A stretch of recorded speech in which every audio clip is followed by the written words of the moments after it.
할렐루야. 오늘도 좋은 날입니다. 어제 하루 잘 보내셨습니까? 오늘도 귀한 날, 새로운 날을 하나님이 허락해 주셨습니다. 오늘 좋은 날입니다. 좋으신 하나님이 나와 함께 하시기 때문입니다. 하나님은 좋으신 분이십니다.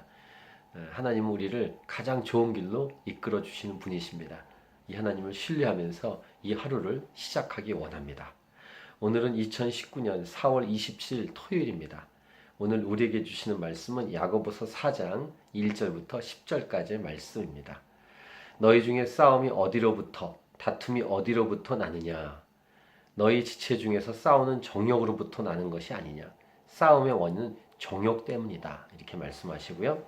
너희는 욕심을 내어도 얻지 못하여 살인하며 시기하여도 능히 취하지 못하므로 다투고 싸우는 도다. 너희가 얻지 못하면 구하지 아니하기 때문이요. 욕심을 가지고 뭔가 얻으려고 하고 살인하고 시기하고 그래도 능히 취할 수 없다. 가질 수 없다. 그것을 원한다면 구해야 된다. 기도해야 된다. 라는 내용인데 기도의 잘못된 내용을 또 말씀하십니다. 구하여도 받지 못하면 정욕으로 쓰려고 잘못 구하기 때문이라. 하나님의 뜻대로 구하지 않고 자기 욕심대로 구하는 그 기도.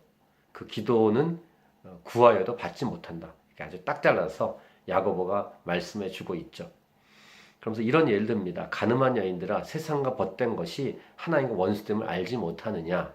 그런즉 누구든지 세상과 벗이 되고자 하는 자는 스스로 하나님과 원수 되는 것이니라. 그럼 여기까지 정리되는 부분이 있습니다. 한 5절도 더 읽고 정리하겠습니다. 너희는 하나님이 우리 속에 거하게 하신 성령이 시기하기까지 사모한다 하신 말씀을 헛된 줄로 생각하느냐. 그러니까 무슨 말이냐면 이 정욕 때문에 다툼이 일어나고 그 정욕으로 인해서 막 살인하고 시기하면서 얻으려고 하지만 얻지 못한다. 이런 말씀과 함께 얻지 못하는 이유는 구하지 않기 때문인데 구해도 받지 못하는 것이 있는데 그것은 정욕으로 쓰려고 하나님의 뜻대로 구하지 않고 정욕으로 쓰려고 구하면 받지 못한다. 그러니까 자기가 열심히 이렇게 애를 써서 막 싸우고 막 다투고 막 살인까지 하면서 얻으려고 해도 안 되고 정욕으로 구하기 위해 정욕으로 쓰려고 구하는 것도 안 되고 그러니까 둘 다 받을 수 없다 그 말이죠. 그러면서 세상과 벗된 것은 하나님과 원수가 되는 것이다. 그럼 무엇입니까? 또 5절에서 말씀한 것처럼 성령이 시기하기까지 사모한다라는 말씀과 연결시킨다면 하나님의 뜻대로 구해야 되고 그리고 세상과 벗이 되지 말고 하나님과 친해지고 하나님 앞에 가까이 하는 것이 하나님으로부터 좋은 것을 구할 수 있고 그 다음 하나님의 뜻대로 구하면서 살아가는 삶이다. 이런 말이죠. 그러면 다툼과 그 다음 세상과 벗되는 그런 엉뚱한 삶을 살지 않으면서 하나님으로부터 오는 좋은 것들을 누리며 살 수 있다는 것입니다. 저는 이러한 삶이 예수 믿는 자의 인생이라고 믿습니다. 그리고 이러한 하나님과 벗이 되고 하나님과 친구가 되고 그 다음 하나님의 뜻대로 구하면서 그런 아름다운 삶을 다른 사람도 살 수 있도록 우리는 도와주어야 되는 그런 거룩한 영향력을 주는 사람인 줄 믿습니다. 그럼 우리의 태도는 어떻게 해야 되는가? 6절 그러나 더욱 큰 은혜를 주시나니 그러므로 일렀을 때 하나님이 교만한 자를 물리치시고 겸손한 자에게 은혜를 주신다 하였느니라. 겸손이라는 이 겸손에 관한 내용을 우리에게 말씀하십니다. 정욕적으로 살지 않고 욕심으로 살지 않고 세상과 벗된 삶을 살지 않고 하나님과 친구가 되고 하나님의 뜻대로 살면서 하나님의 은혜를 구하는데 겸손과 함께 7절 그런즉 너희는 하나님께 복종할지어다. 순종, 겸손, 은혜, 순종 그렇게 살면 7절 후반부 마귀를 대적했을 때 마귀가 피한다는 것입니다. 그럼 반대로 생각해 보십시다. 정욕대로 살고 자기 욕심대로 살면 그리고 교만하면 마귀가 들 겁니다.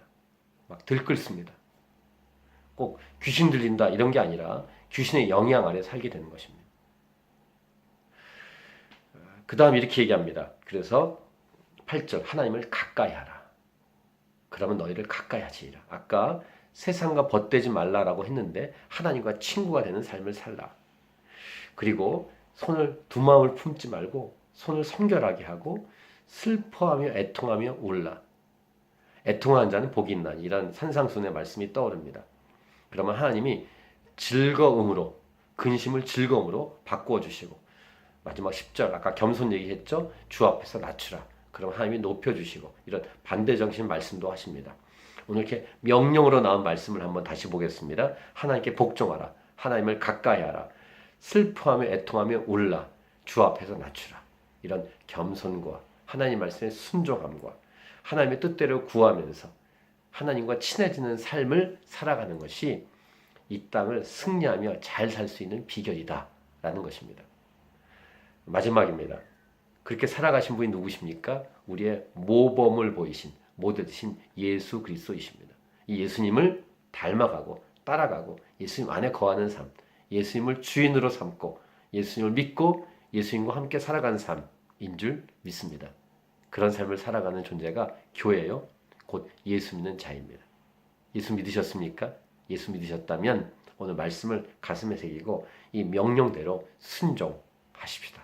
말씀대로 살아가십시다. 할렐루야, 파이팅.